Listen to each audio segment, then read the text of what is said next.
जय श्री राम। मैं रवि सांखी।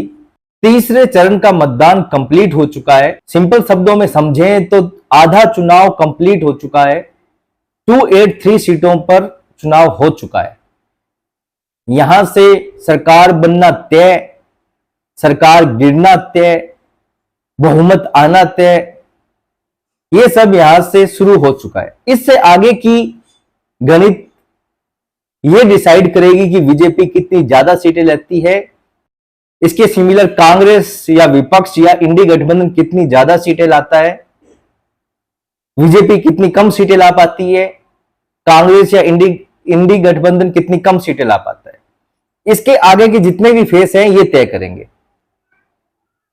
आज हम दोबारा नहीं, तीसरी बार एनालिसिस करेंगे कि बीजेपी की कितनी सीटें आ रही है।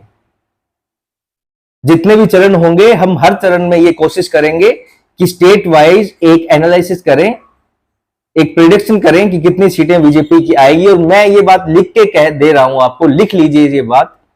मेरे बताए हुए प्रिडिक्शन में हल्का फुल्का ऊपर नीचे हो सकता है, पर बहुत ज्यादा अंतर नहीं आएगा। मैं श्योर हूं इस चीज को लेके।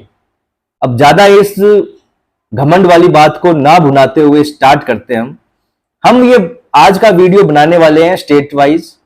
हम इस वीडियो में जानेंगे कि किस स्टेट में कितनी सीटें हैं, बीजेपी को कितनी सीटें मिल रही है और विपक्ष को कितनी सीटें मिल रही है। जहां एनडीए है, एनडीए को कितनी सीटें मिल रही है, जहां इंडी गठबंधन है वहां इंडी गठबंधन को। बड़े लेवल पे हम जानेंगे बीजेपी को और एनडीए को कितनी सीटें मिल रही है। क्या मोदी जी का कहा हुआ 400 पार का नारा सत्य साबित हो रहा है धरातल पर? यदि सत्य साबित हो रहा है तो क्या 400 पार जा रहा है सच में? और सत्य साबित नहीं हो रहा है तो बीजेपी का यह रथ कहां रुक रहा है, कितनी सीटों पर रुक रहा है? क्या 300 पार, क्या 350 पार, या बहुमत के आसपास, या बहुमत से बहुत नीचे? अब की बार सिर्फ और सिर्फ दो ही बातें हैं बड़े लेवल पे कि अब की बार या तो 400 पार जैसा बीजेपी मोदी जी कहते हैं, और या फिर जैसा कांग्रेस इंडी गठबंधन कह रही है कि अब की बार बीजेपी 200 के अंदर अंदर सिमट जाएगी। तो ये क्या सत्य है कि बीजेपी 200 के अंदर सिमटने जा रही है? और या ये क्या धरातल पर सत्य है कि बीजेपी को 400 मिलने जा रही है? तो आज हम जानेंगे स्टेट वाइज। यहां हम पूर्वोत्तर की, दक्षिण की, उत्तर भारत की, पश्चिम भारत की सभी स्टेटों की लमसम बात करेंगे कि कौन से स्टेट में बीजेपी को कितनी सीटें मिलने वाली है और कहां उस स्टेट में बीजेपी का क्या हाल है, क्या बढ़त है, क्या घाटा है, कितनी स्टेट में बीजेपी को बढ़त मिल रही है, कितने स्टेट में बीजेपी को घाटा सहन करना पड़ेगा। बात करते हैं हम, मैं राजस्थान का रहने वाला हूं तो बात करते हैं हम राजस्थान की। राजस्थान में टोटल 25 सीटें हैं। पिछली बार बीजेपी को 25 से 25 मिली थी, पर इस बार राजस्थान में हालत बहुत तो नहीं कहेंगे, पर बीजेपी के लिए 25 में से यदि 2 सीटें भी छटक जाती है, उसके पाले में नहीं आती है, तो ये बीजेपी के लिए बहुत बड़ी ही एक घटना हो जाती है, एक बहुत बड़ा लॉस हो जाता है बीजेपी के लिए। तो इसलिए मैं बहुत बड़ी कह रहा हूं। बहुत बड़ी का मतलब यहां 2 सीटों से है। वो 2 सीटें पूरे राजस्थान में कहीं से भी हो सकती है। सिर्फ और सिर्फ 2 सीटों का, और बीजेपी की तरफ से बहुत ज्यादा 2 सीटों का लॉस होने वाला है बीजेपी को। हनुमान बेनीवाल पिछली बार बीजेपी में एनडीए के समर्थन में थे, अब की बार हनुमान बेनीवाल अलग है, और अब की बार बीजेपी ने सीटें भी बहुत सांस धो के काटी है, जिसमें नए चेहरे खड़े किए हैं।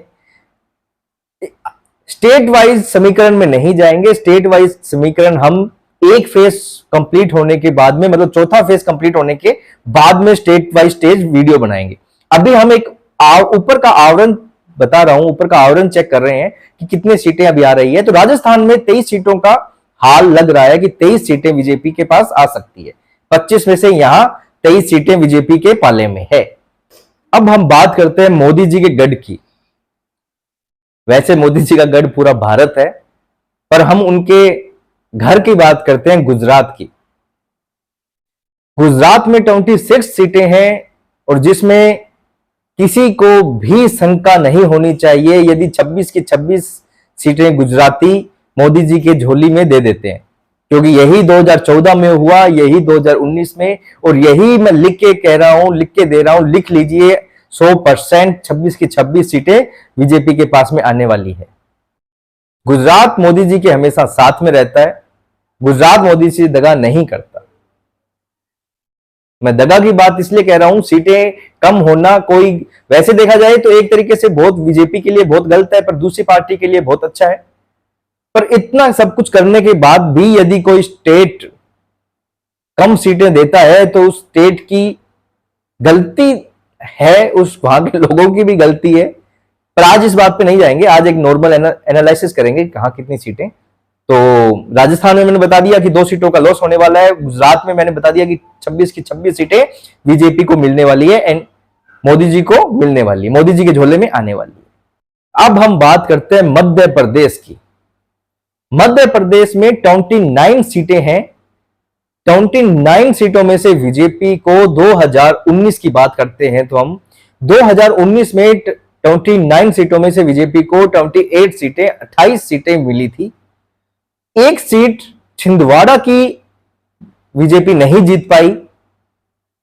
वही समीकरण अब की बार है एमपी में 2024 में बीजेपी 28 सीटें जीतने जा रही है और छिंदवाड़ा की सीट बीजेपी शायद हार सकती है। धरातल पे बात की जाए तो सिचुएशन छिंदवाड़ा में भी कांग्रेस के लिए सही नहीं है, पर एक अनुमान के तौर पे हम ये अनुमान लगा रहे हैं धरातल पर कि बीजेपी ये छिंदवाड़ा की सीट हार सकती है। तो मध्य प्रदेश में 29 में से 28 सीटें बीजेपी के पाले में, राजस्थान में 25 में से 23, गुजरात में 26 में से 26 और एमपी में 29 में से 28 बीजेपी के पाले में। लिखते रहिएगा कितनी सीटें हो गई है, लिखते रहिएगा। अब आपको उन 3 स्टेट की गणित बताता हूं जो एक मोस्ट पूरे के पूरे बीजेपी के पाले में जाने वाले हैं। उसमें गुजरात का नाम ले सकते थे, पर गुजरात का नाम मैंने इसलिए नहीं लिया, गुजरात की राजनीति एक अलग राजनीति है। गुजरात की ही राजनीति ने भारत की राजनीति को एक कदम, मतलब अच्छे लेवल का कदम, अच्छे लेवल की राजनीति सिखाई थी। अच्छे लेवल की राजनीति इसलिए कह रहा हूं कि इससे पहले कांग्रेस का राज था, बीजेपी के राज में नरेंद्र मोदी का राज सिर्फ गुजरात तक था। उन्हें प्रधानमंत्री बनाने में योगदान गुजरात का ही है। यदि वो मुख्यमंत्री नहीं होते तो आज प्रधानमंत्री नहीं होते। तो इसलिए कह रहा हूं कि गुजरात को मैंने उन 3 स्टेट में ऐड नहीं किया, वरना 4 स्टेट हो जाते। अब मैं उन 3 स्टेट की बात करता हूं जो एक मोस्ट बीजेपी के पाले में आने वाले हैं, जिनमें हिमाचल प्रदेश है, उत्तराखंड है और हरियाणा है। इन तीनों राज्यों की सभी सीटें बीजेपी के खाते में आने वाली है। हरियाणा की 10 सीटें हैं, 10 की 10 बीजेपी के खाते में आने वाली है। बीजेपी की राजनीति हरियाणा में एक अलग लेवल पे चलती है। कोई कह नहीं सकता था बीजेपी में कुछ साल पहले, खट्टर जी नहीं मुख्यमंत्री बने थे, उससे पहले कोई कह नहीं सकता था कि वहां की राजनीति में इतना बड़ा उठक पटक हो सकती है, तब बीजेपी वहां जीत भी सकती है, अपना मुख्यमंत्री बना सकती है। पर यह नरेंद्र मोदी जी की रणनीति थी, कूटनीति थी कि वहां का मुख्यमंत्री बीजेपी ने अपना बनाया और अब की बार एंटी करेंसी होने के बाद मुख्यमंत्री चेंज किया। अब सैनी वहां मुख्यमंत्री है और अभी 1-2 दिनों से न्यूज आ रही है। चलो हरियाणा की थोड़ी सी डिटेल में बात करते हैं। अभी 2 दिन पहले न्यूज आई थी कि जो 3 निर्दलियों का जो समर्थन लिया था बीजेपी ने, वो निर्दलियों ने अपना समर्थन बीजेपी से वापस ले लिया है और कांग्रेस को दे दिया है। तो अब हरियाणा की सरकार खतरे में है। अब हरियाणा की सरकार खतरे में है। ये बात मीडिया में कही जा रही थी, ये बात विपक्ष द्वारा कही जा रही थी, पर ये नरेंद्र मोदी है, ये अमित शाह है, ये जेपी नड्डा की राजनीति है, कूटनीति है, जो सरकार आई हुई नहीं जाने देते। बहुत रेयर चांस रहता है कि सरकार आई हुई बीजेपी की गिर जाए। तो आज की न्यूज लेटेस्ट, 2 वहां पार्टियां हैं, एक कांग्रेस है, एक जेएलपी या जेजेपी है हुड्डा की। उनके विधायक बीजेपी के समर्थन में हैं। 8 विधायक, टोटल 8 विधायक, 3 चाहिए, 8 विधायक बीजेपी के समर्थन में है। उनकी सरकार को खतरा नहीं है। तो कहने की बात यह, एंटी करेंसी होने के बाद भी वहां चेहरा बदल दिया गया है। तो अब वो एंटी इंकम्बेंसी चेहरे के साथ में खत्म हो चुकी है। और वैसे भी विधानसभा और लोकसभा का चुनाव अलग है। विधानसभा में जनता अलग तरीके से वोट देती है और लोकसभा में मोदी जी को जिताने के लिए जनता अलग तरीके से वोट देती है। तो हरियाणा की 10 सीटें बीजेपी के पाले में। अब हम बात करते हैं असम की। असम का नाम दिमाग में आते ही वहां के मुख्यमंत्री हिमंता बिस्वा शर्मा जी की छवि दिमाग में आती है। एक प्रखर हिंदूवादी नेता है, अपनी पहचान उन्होंने अपने दम पे बनाई है और प्रखर तरीके से वो बोलते हैं। यदि योगी जी के बाद में कोई हिंदुत्व में और मीडिया में कोई इतना प्रचलित है तो वो हिमंता बिस्वा शर्मा जी ही हैं, जो अपने दम पे असम को उन्होंने बीजेपी के लिए खड़ा कर रखा है।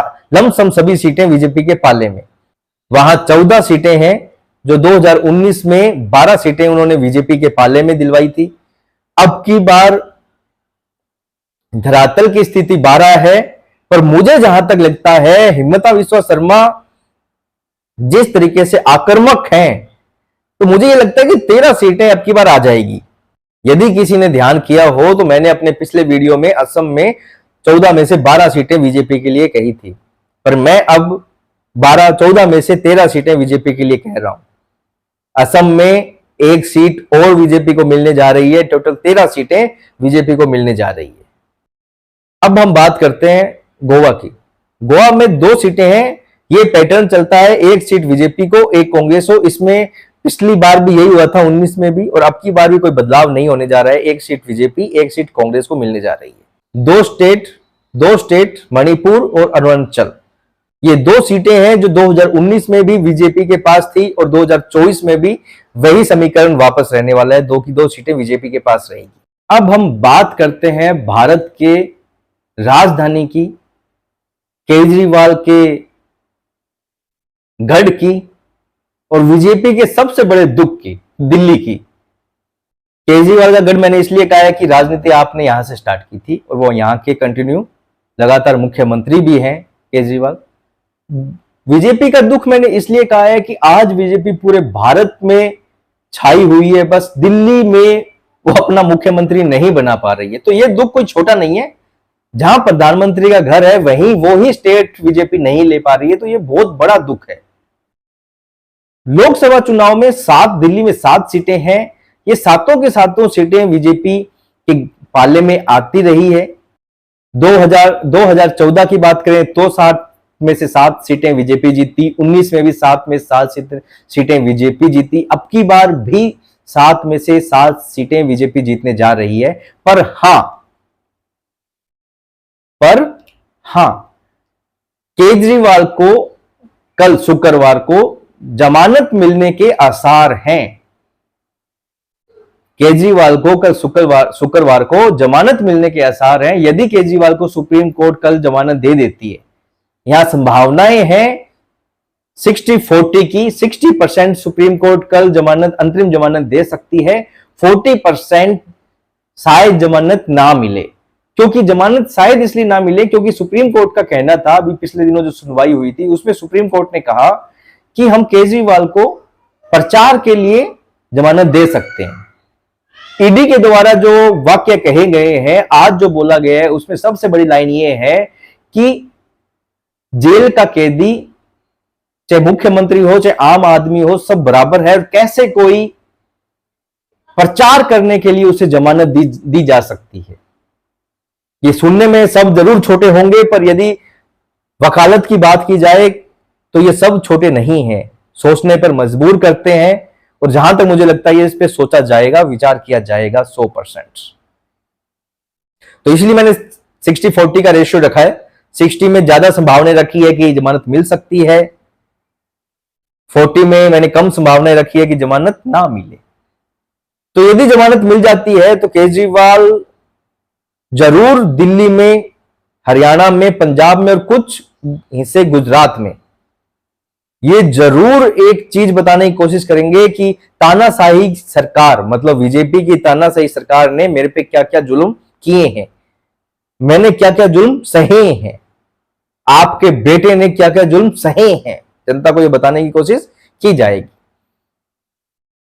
माहौल पे इसका कितना फर्क पड़े ना पड़े, पर मीडिया में इसका फर्क पड़ेगा, सोशल मीडिया पे इसका फर्क पड़ेगा, धरातल पे बातों में इसका फर्क पड़ेगा। हां, चुनावों में वोटिंग के टाइम इसका कितना फर्क पड़ेगा ये मुझे नहीं लगता है। सातों की सातों सीटें बीजेपी के पास आएगी, पर माहौल जरूर बदलेगा। माहौल इसलिए बदलेगा कि बातें चेंज होगी। जहां बीजेपी को वोट प्रतिशत ज्यादा मिलना था, वहां कुछ बीजेपी को लॉस होगा, पर जीत जीत होती है, चाहे 1 वोट से हो, चाहे 1 लाख से हो। पर वापस वही बात, मोदी जी चाहते हैं कि हमें मार्जिन भी बढ़े। मोदी जी चाहते हैं सिर्फ जीतना ही नहीं है, मार्जिन भी बढ़े, वहां वोट प्रतिशत भी बढ़े। तो अब देखने लायक होगा कल का वार, केजरीवाल आम आदमी पार्टी के लिए खुशखबरी लेके आता है, या फिर जो लड्डू आम आदमी पार्टी द्वारा बनाए गए हैं वो काम नहीं आएंगे। अब हम बात करते हैं जम्मू एंड कश्मीर, लद्दाख घाटी की, लद्दाख और घाटी की। जम्मू में 2 सीटें हैं जो बीजेपी के पाले में आएगी। लद्दाख की 1 सीट है, वो भी बीजेपी जीत जाएगी। घाटी की 3 सीटें हैं, उनमें नेशनल कांग्रेस की जो पार्टी है वो संभावनाएं हैं, उनकी सिर्फ संभावनाएं हैं जीतने की। यदि धरातल के हिसाब से बात करें तो अब की बार की राजनीति पिछली बार की राजनीति से वहां अलग है, क्योंकि पिछली बार 370 थी, अब की बार 370 हटा दी गई है। पिछली बार आतंकवादियों का बहुत बड़ा बोलबाला था, अब की बार आतंकवादी वहां मतलब अपने पैर वहां पसारने की बजाय पीछे हटा रहे हैं। अब की बार वहां डेवलपमेंट हो चुका है, अब की बार वहां लोग अलग तरीके से खुश हैं, अब की बार वहां बीजेपी का अच्छा खासा वर्चस्व है। तो हो सकता है घाटी की सीटों को नेशनल कांग्रेस को घाटा हो, और ये यदि कांग्रेस इनको घाटा होता है तो सिंपल सी गणित है, बीजेपी को फायदा है। पर हम मान के चलते हैं कि तीनों की तीनों सीटें नेशनल कांग्रेस के पास जाने वाली है। जम्मू की 2 सीटें और लद्दाख की 1 सीट बीजेपी के पाले में आएगी। अब हम बात करते हैं जहां बीजेपी को लॉस होगा उन राज्यों की। बीजेपी को लॉस भी अच्छे खासे लेवल पर हो रहा है। ऐसा नहीं है कि बीजेपी अपनी बढ़त ही बढ़त बनाई जा रही है, बीजेपी ने अपनी सीटें भी घटाई है। घटाई का मतलब अब उन पे रीजन क्या है वो अपने स्टेट वाइज बात करेंगे, पूरे तरीके से वीडियो बनाएंगे तब समझ में आएगा। पर हां, बहुत सारी सीटें छिटक रही है। जैसे मैंने शुरुआत में ही राजस्थान की बात की थी, राजस्थान खुद 25 में से 23 सीटें ही बीजेपी को दे रहा है। 2 सीटों का लॉस बीजेपी को हो रहा है। बात करते हैं बिहार की। बिहार में 40 सीटें हैं, 39 सीटें पिछली बार एनडीए को मिली थी। 2019 में एनडीए के पास में रामविलास पासवान, जो अब नहीं है, उनके बेटे चिराग पासवान जो पार्टी चला रहे हैं, जीतन राम मांझी, उपेंद्र कुशवाहा। 2019 में जीतन राम मांझी, उपेंद्र कुशवाहा, चिराग पासवान के पिता रामविलास पासवान जो अब नहीं है, उनके बेटे चिराग पासवान जो अब पार्टी चला रहे हैं, वो 2019 में साथ में नहीं थे एनडीए के। पर अब की बार की राजनीति बिहार में अलग है। इसके साथ में एक गणित यह भी है कि अब की बार जेडीयू नीतीश कुमार वहां बहुत कमजोर हैं। बीजेपी को वहां लॉस होने जा रहा है, खुद की सीटों से नहीं, एनडीए की सीटों से। जेडीयू 16 सीटों पर लड़ रही है, और जहां तक मुझे धरातल की स्थिति लग रही है बिहार की, 12 सीटों पर ही जीत सकती है। 4 सीटों का सीधा सीधा लॉस जेडीयू के द्वारा बीजेपी को होने जा रहा है। 1 उपेंद्र कुशवाहा, 1 जीतन राम मांझी और 5 सीटें चिराग पासवान की पार्टी लड़ रही है। 2019 में 40 में से 39 सीटें एनडीए के पास में थी। 2024 में से ये सीटें घटकर 36 या 37 ही रहने वाली है। पर हां, बिहार की राजनीति का एक अलग एंगल है जो मोदी जी, बीजेपी ने देखा है। बिहार की राजनीति में जरूर जेडीयू को लेने से बीजेपी को जरूर 3-4 सीटों का लॉस हो रहा है, पर यह लॉस बहुत बड़े लेवल पे कवर हो चुका है, क्योंकि इस लॉस 3 या 4 सीटों के लॉस से पूरी इंडी अलायंस टूट गई है, क्योंकि इंडी अलायंस का जो सपना था वो नीतीश जी का था, जो भाग भाग कर जब को इकट्ठा कर रहे थे, ममता बनर्जी, राहुल गांधी, शरद पवार, महाराष्ट्र में उद्धव ठाकरे, हर बेल्ट में जो इकट्ठा कर रहे थे वो नीतीश जी ही थे। नीतीश जी को वापस बीजेपी में लेना एक बहुत बड़ा बिहार की राजनीति में, इंडिया अलायंस के टूट की राजनीति में बीजेपी के लिए एक मास्टर स्ट्रोक था, जिसके कारण इंडिया अलायंस टूट गई। ये 4 सीटें 3 सीटें लॉस बीजेपी इंडिया अलायंस को तोड़ के कवर कर रही है। हम एक नए स्टेट की बात करें उससे पहले मैं आपको एक छोटी सी बात बता दूं। दक्षिण भारत की बात अलग है, वहां बीजेपी अपनी पेट बना रही है, पर पूर्व भारत की बात करते हैं, वहां बीजेपी कभी भी अपना मुख्यमंत्री नहीं बना पाई। मैंने अपने पिछले वीडियो में भी कहा था, डिटेल से बात की थी, इसमें अपने डिटेल से बात नहीं करेंगे, एक ऊपर का आवरण जानेंगे। 4 स्टेट ऐसे हैं जहां बीजेपी अपना मुख्यमंत्री कभी नहीं बना पाई। वहां सरकार बीजेपी की गठबंधन से आई या वो सरकार एनडीए के समर्थन में है, पर वहां मुख्यमंत्री बीजेपी अपना कभी नहीं बना पाई। उनमें पहला स्टेट है बिहार।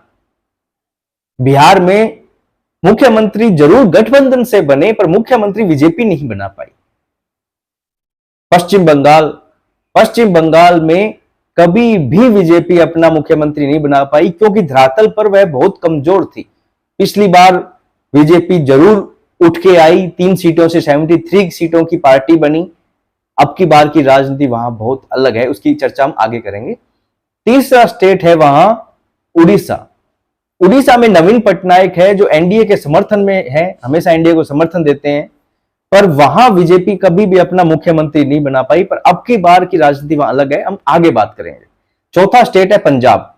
पंजाब में शिरोमणि अकाली दल से बीजेपी का गठबंधन रहा है काफी समय तक, वहां मुख्यमंत्री भी उनका बना है प्रकाश बादल, पर बीजेपी अपना मुख्यमंत्री पंजाब में कभी नहीं बना पाई। अब की बार की स्थिति भी पंजाब में अलग है, वो हम आगे बात करेंगे। ये 4 स्टेट वो हैं जो बीजेपी अपने मुख्यमंत्री कभी नहीं बना पाई, समर्थन होने के बाद भी। तो इसका दुख हमेशा बीजेपी को रहता है, पर अब की बार की राजनीति बहुत अलग है। अब की बार हम सबको बहुत बड़ा परिवर्तन देखने को मिलेगा इन 4 स्टेट में। तो वापस हम स्टेट वाइज पॉइंट पे आते हैं कि कहां बीजेपी को सीटें कितनी आ रही है। हमने काफी स्टेट कवर कर लिए हैं। अब हम बात करते हैं उस राज्य की जहां पर धरातल की स्थिति का अंदेशा लगाना बहुत मुश्किल है, क्योंकि वहां राजनीति की खिचड़ी हो रखी है। हर पार्टी के 2-2 फाड़ हो रखे हैं। बीजेपी सबसे बड़ी पार्टी है, पर मुख्यमंत्री बीजेपी का नहीं है। शिवसेना जो पहले जो मैं नाम ले लिया है तो बता देता हूं, ये बात है महाराष्ट्र की। हम बात करने वाले हैं महाराष्ट्र की। महाराष्ट्र में जो शिवसेना असली थी वो अब असली नहीं रही है, उसका नाम बदल गया है। उन्हीं में से एक पक्ष ने, शिंदे जी ने अपनी पार्टी बना ली है, उनका नाम अब शिवसेना है, जो बीजेपी के साथ है। शरद पवार की पार्टी जिसका लोगो घड़ी है, वो अब असली पार्टी नहीं बची है। उनकी पार्टी शरद पवार के भतीजे ने टेक ओवर कर ली है। अब ये चिन्ह उनका है। तो महाराष्ट्र की राजनीति एक खिचड़ी बन चुकी है, पर हां, हमें कवर करना है, हमें जानना है कि महाराष्ट्र की राजनीति में बीजेपी को कितना फायदा या कितना नुकसान है। महाराष्ट्र में टोटल 48 सीटें हैं। 2019 की बात की जाए, जब ये खिचड़ी नहीं थी, तब की बात की जाए तो शिवसेना साथ थी, शरद पवार नहीं थे। शिवसेना 2 भागों में नहीं बंटी थी, शरद पवार की पार्टी 2 भागों में नहीं बंटी थी, अजीत पवार के गुट में नहीं बंटी थी। तब बीजेपी को 41 सीटें मिली थी। अब की बार वहां की राजनीति मैंने हल्के शब्दों में बता दिया है, तो अब की बार शायद वहां बीजेपी को, पहले 2019 की रणनीति में आपको समझा देता हूं। महाराष्ट्र की 41 सीटें वहां बीजेपी एनडीए को मिली थी, बीजेपी को 23 सीटें मिली थी और शिवसेना को 18। बीजेपी जिसमें से 25 सीटों पर लड़ी थी और 23 सीटें जीती थी। शिवसेना 23 सीटों पर लड़ी थी और 18 सीटों पर जीती थी। अब की बार की राजनीति, बीजेपी 30 सीटों पर लड़ रही है और उसे 23 प्लस सीटें मिल जाएगी। पर बिहार की तरह एनडीए की सीटों में बीजेपी को लॉस होने वाला है। बीजेपी अपनी सीटें तो कवर कर रही है, 30 में से 25 सीटें जीत रही है प्लस ही, पर एनडीए को लॉस होने वाला है 4 से 5 सीटों का। 48 टोटल सीटें हैं, जिसमें 4 से 5 का लॉस का मतलब कि लमसम 43 सीटें, 44 सीटें बीजेपी महाराष्ट्र में जीत सकती है। ये धरातल की स्थिति है। ये स्थिति काफी ज्यादा ऊपर भी जा सकती है और थोड़ी नीचे भी आ सकती है। नीचे आने के आसार कम है, जहां तक है ये सीटें बढ़ सकती है। पर महाराष्ट्र की राजनीति, मैंने पहले ही कहा, जैसे खिचड़ी बन चुकी है, तो उसे समझना अभी बहुत मुश्किल है। एक चरण या 2 चरण और हो जाए तो हम एक पूरा वीडियो महाराष्ट्र की राजनीति पर बनाएंगे। अब हम बात करते हैं कर्नाटक की। कर्नाटक में 28 सीटें हैं। बीजेपी को 2019 में 25 सीटें मिली थी। एक सीट निर्दलीय थी जो बीजेपी में आ गए थे, सुमन लता। ये सीट 2019 में निर्दलीय सीट थी और 2019 में ये बीजेपी में आ गए थे। टोटल 26 सीटों का फायदा बीजेपी को हुआ था 2019 में। अब की बार जेडीएस के साथ में बीजेपी का गठबंधन है। जेडीएस मिलकर बीजेपी के साथ चुनाव लड़ रही है। कर्नाटक में अभी कांग्रेस की सरकार है।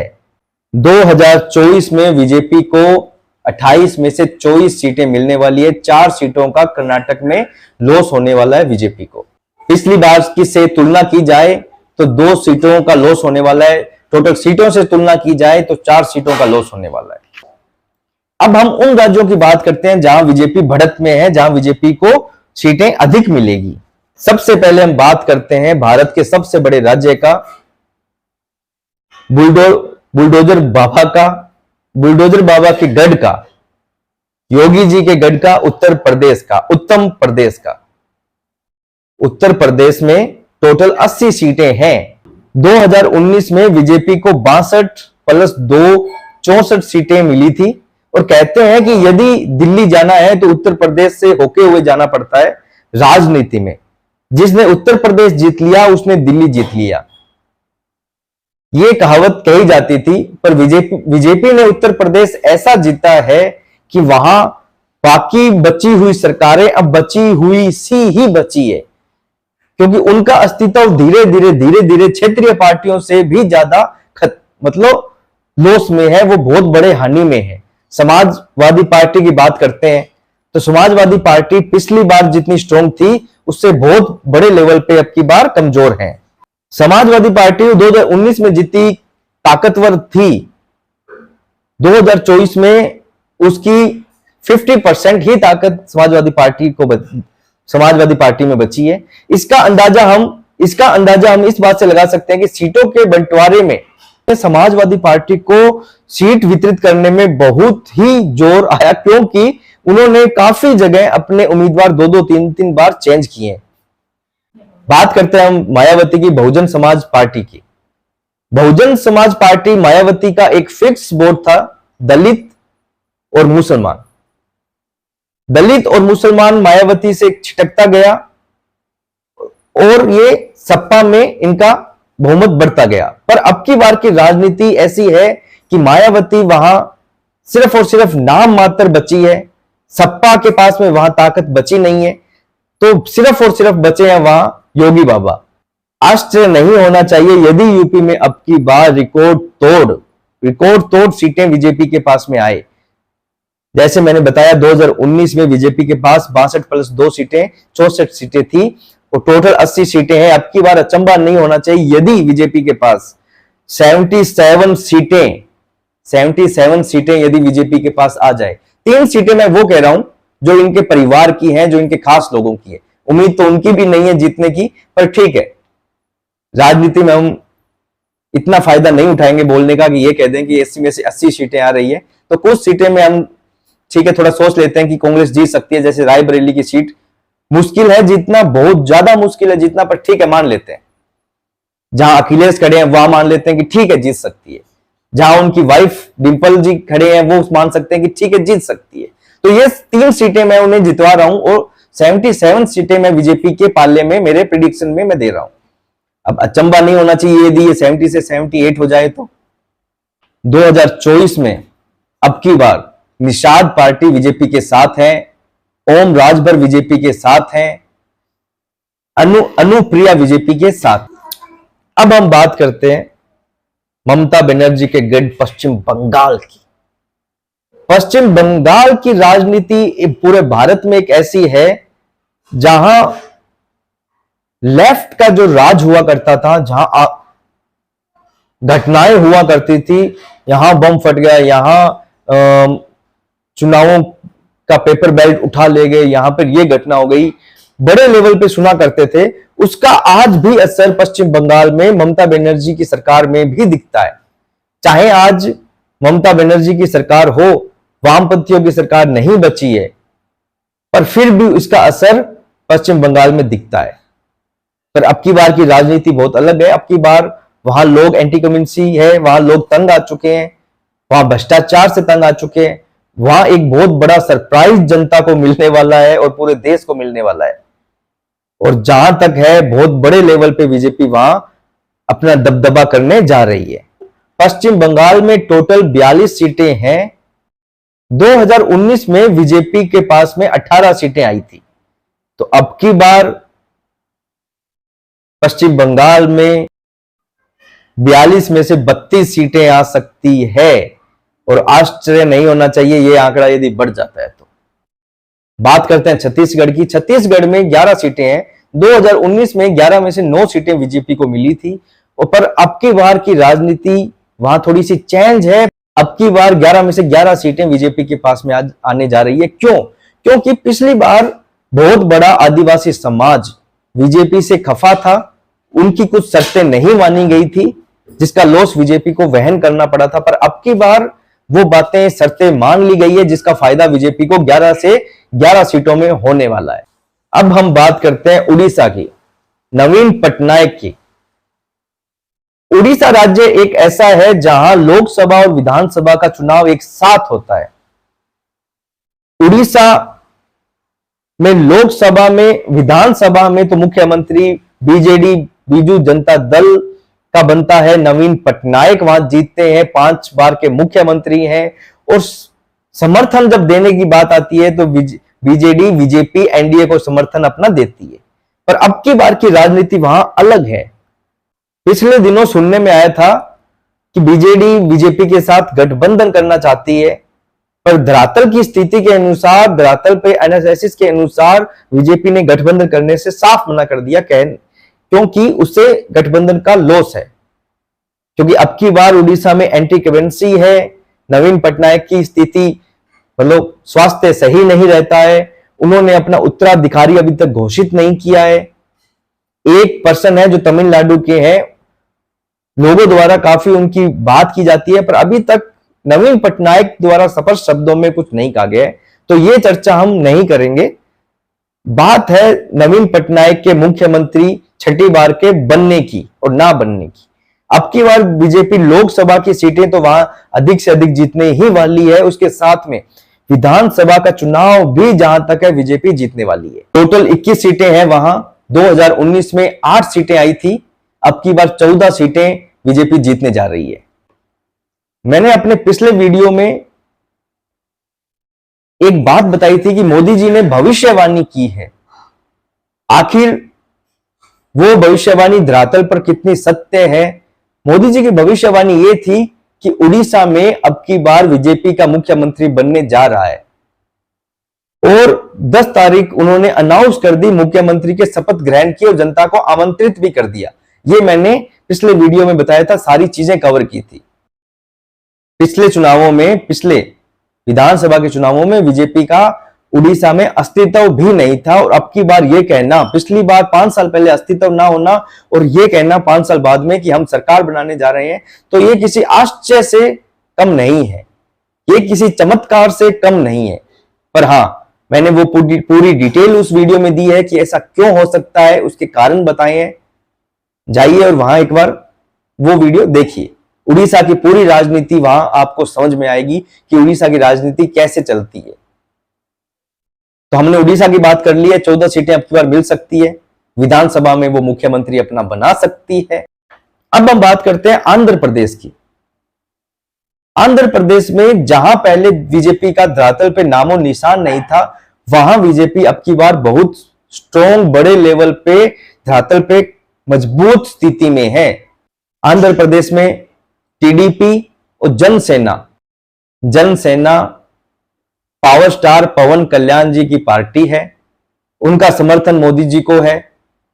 बीजेपी 5 सीटों पे अच्छी फाइट कर रही है। जहां तक धरातल की स्थिति है, 3 से 4 सीटें बीजेपी को फायदा हो सकता है वहां। अब हम बात करते हैं तेलंगाना की। तेलंगाना में टोटल 17 सीटें हैं। 2019 में बीजेपी 4 सीटें जीती थी, पर अब की बार तेलंगाना में स्थिति बहुत अलग है। अब की बार बीआरएस का नामो निशान नहीं है। बीआरएस, यदि जमीनी हकीकत की बात करें तो बीआरएस वहां बहुत ज्यादा कमजोर है। ये सीधी फाइट बीजेपी और कांग्रेस की ही है। यदि त्रिकोणीय यदि लड़ाई होती तो उसमें फायदा कांग्रेस को ज्यादा रहता है, पर यह फाइट सीधी सीधी कांग्रेस और बीजेपी के बीच में है। तो जमीनी हकीकत के हिसाब से बीजेपी को वहां बहुत अच्छा फायदा होने वाला है। जहां 2019 में 4 सीटें मिली थी, वहीं 2024 में ये डिजिट डबल होने वाली है। वहां 8 से 10 सीटें बीजेपी जीत सकती है। तेलंगाना में नंबर 1 की पार्टी तेलंगाना में रह सकती है। और एक चीज गौर कर कीजिएगा आप कि कैसे बीजेपी क्षेत्रीय पार्टियों को हटा के अपना दबदबा बनाने जा रही है। ऐसा कभी नहीं हुआ। हमेशा क्या होता है कि जहां जहां राष्ट्रीय पार्टी छिटकती है, वहां क्षेत्रीय पार्टी ज्यादा मजबूत होती है। पर पहली बार इतिहास में ऐसा हो रहा है कि बीजेपी क्षेत्रीय पार्टियों को हटा के अपना दबदबा वहां ज्यादा मजबूत कर रही है। इसका कारण जनता है। जनता नरेंद्र मोदी का विश्वास है, उनकी अपील है। जनता नरेंद्र मोदी जी की अपील के कारण क्षेत्रीय पार्टियों से ज्यादा मोदी पर और बीजेपी पर विश्वास कर रही है।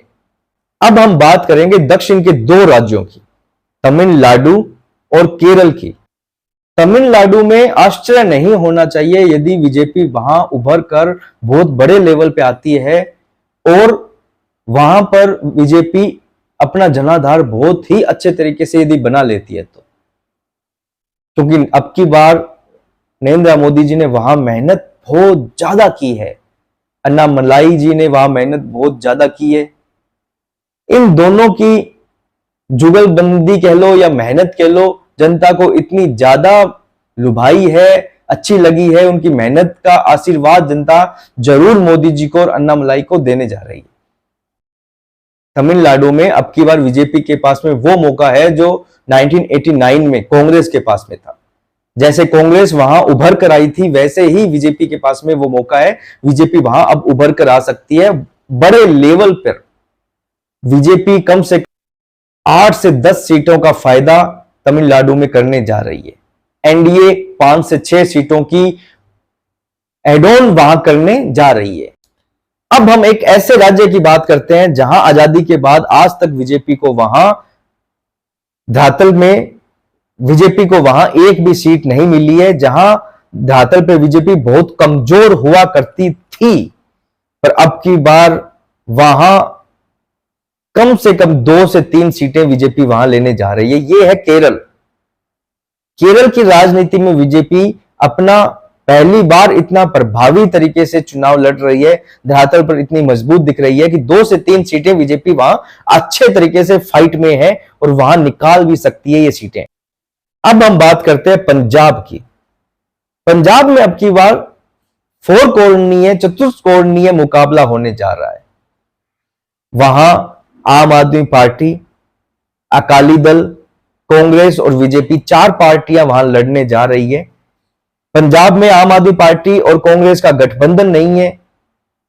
बीजेपी ने अकाली दल के साथ गठबंधन किया नहीं है और पंजाब की स्थिति बीजेपी के लिए बहुत अच्छी है। क्यों? बीजेपी को छोड़ के बाकी तीनों पार्टियां वहां कमजोर है। कांग्रेस इसलिए कमजोर है कि पिछले विधानसभा चुनावों में वो बुरी तरीके से हारी है। आम आदमी पार्टी इसलिए कमजोर है कि जैसे ही विधानसभा के चुनाव हुए उसके बाद में उन पे आरोप लग रहे हैं और उस पार्टी के शीर्ष नेता भ्रष्टाचार के आरोप में जेल में है।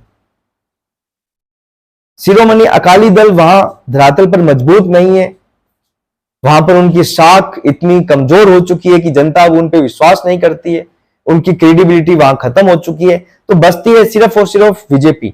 और जिस तरीके से बीजेपी में लोग बड़े बड़े कांग्रेस के बड़े बड़े जो प्रभावी मतलब प्रभाव रखते हैं समाज में, धरातल पर जमीनी हकीकत से जो जुड़े हुए हैं, वो एक बड़े लेवल पर बीजेपी में आ रहे हैं। मैं अपने पिछले वीडियो में कई बार कह चुका हूं, पुरानी जो कांग्रेस पंजाब में हुआ करती थी, जो जीत रही थी कंटिन्यू, वो स्थिति अब बीजेपी की है। वो पुरानी कांग्रेस अब बीजेपी है। बीजेपी के लिए पंजाब में अब की बार बहुत कुछ अलग होने वाला है।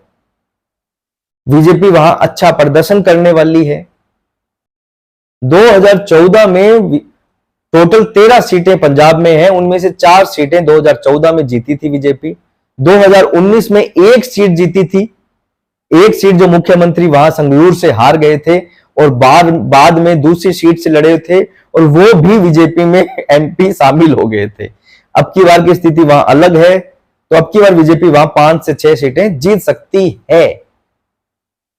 ये आंकड़ा जरूर कम हो सकता है सीटों का, पर पंजाब की राजनीति में ये बहुत ही मायने रखता है, क्योंकि आने वाले समय में 2017 में विधानसभा के चुनाव है और आपको 100% पंजाब की स्थिति, पंजाब की राजनीति की स्थिति बदली हुई मिलेगी। समर्थन बीजेपी के पक्ष में मिलेगा। जिस तरीके से बीजेपी पंजाब में बढ़ रही है, पक्का पंजाब में बीजेपी बहुत बड़े अंतराल से जीतने वाली है। आश्चर्य ना होना चाहिए यदि बीजेपी वहां नंबर 1 की पार्टी विधानसभा में रहती है। तो हम लमसम सभी स्टेट कवर कर चुके हैं।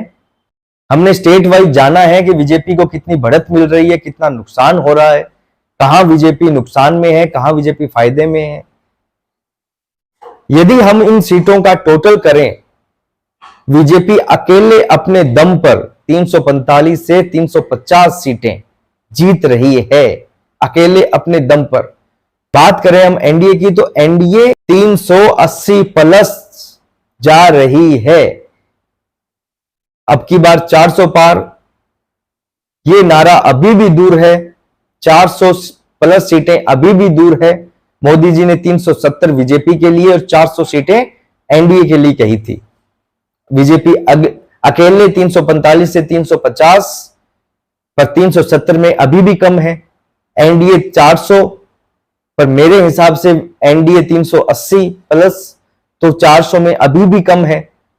थोड़ी मेहनत हिंदुओं को, बीजेपी समर्थक को और करनी है। अभी 4 चरण के चुनाव अभी बाकी हैं, तो थोड़ी मेहनत हम और करते हैं, थोड़ा हम हिंदुओं को और जगाते हैं, थोड़ा हम बोलते और हैं, थोड़ा हम लिखते और हैं, थोड़ी मेहनत हम कहने का मतलब और करते हैं। क्योंकि अब की बार 400 पार का नारा मोदी जी ने दिया है, तो वो पूरा करना हमारा फर्ज है। मैं बार बार फर्ज की बात ये इसलिए करता हूं क्योंकि जब मोदी जी ने देश के लिए बहुत बड़ा काम किया है, तो हमारा भी फर्ज बनता है मोदी जी को उस बड़े काम का बेनिफिट देना, या समझ लीजिए एक उपहार देना, गिफ्ट देना। क्योंकि राम मंदिर का फैसला छोटा नहीं था। 500 प्लस सालों से रामलला टेंट में थे, अब अपने भव्य मंदिर में विराजमान है 500 प्लस सालों से। तो जब मोदी जी ने इतना बड़ा काम किया है, तो जनता को भी बड़ा काम करना पड़ेगा, वरना बहुमत तो 273 पे है। 303 सीटें तो पिछली बार आई है। अब की बार यदि हिंदू 310 भी दिलवा देंगे, तो बहुमत के तो पार है बीजेपी, एनडीए, पर नहीं 400 सीटें इसलिए कि मैंने बड़ा काम किया है मोदी जी ने, तो जनता को भी बड़ा काम करना पड़ेगा। अभी 3 चरणों के चुनाव कंप्लीट हुए हैं। 3 चरणों के हिसाब से बीजेपी लमसम 283 टोटल सीटों पर चुनाव हुए हैं। बीजेपी कम से कम 170 से 180 सीटें जीतने जा रही है। और हम यदि थोड़ा और जगे, हमने हिंदुओं को और जगाया, थोड़ी मेहनत हमने और की, तो हम 400 प्लस पहुंच सकते हैं। देखो 400 प्लस पहुंचने में फायदा बीजेपी का, एनडीए का, हिंदुओं का ही है, क्योंकि ये चुनाव में मोदी जी स्पष्ट तरीके से हिंदुओं के पक्ष में है, हिंदुओं के पक्ष में बोल रहे हैं। उन्होंने स्पष्ट कहा यदि कांग्रेस आती है तो आपकी संपत्ति वो घुसपैठियों को दे देगी, हिंदू महिलाओं के मंगलसूत्र वो बेच देगी, ले लेगी, ये तक मोदी जी ने कहा है। और ये शब्द राजनीति में छोटे नहीं है। सैम पित्रोदा जो राहुल गांधी के मेंटोर माने जाते हैं, उन्होंने तो भारत को एक 4 भागों में बांट दिया है कि दक्षिण के लोग ब्लैक काले कलर के होते हैं तो वो दक्षिण अफ्रीकी जैसे लगते हैं, इस साइड के लोग अंग्रेज जैसे लगते हैं, उस साइड के लोग अरब जैसे लगते हैं, इस साइड के लोग चीनी जैसे लगते हैं। तो उन्होंने हिंदुस्तान को 4 भागों में बांट दिया है।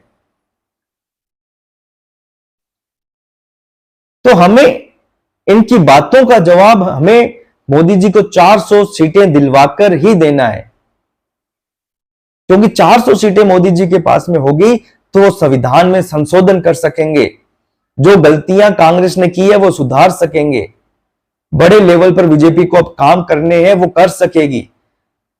ये सोच के कि बीजेपी का समर्थन, जनता का समर्थन बीजेपी को, मोदी जी को है। तो मेरी हाथ जोड़ के अपील है, बीजेपी का साथ दीजिए, मोदी जी का साथ दीजिए, बोलिए, दौड़िए, लिखिए। यदि कुछ नहीं कर सकते हैं इनमें से तो जो कर रहे हैं उनका साथ दीजिए। आज का टॉपिक हम यहीं समाप्त करते हैं, कल मिलेंगे किसी नए टॉपिक के साथ। तब तक के लिए जय श्री राम।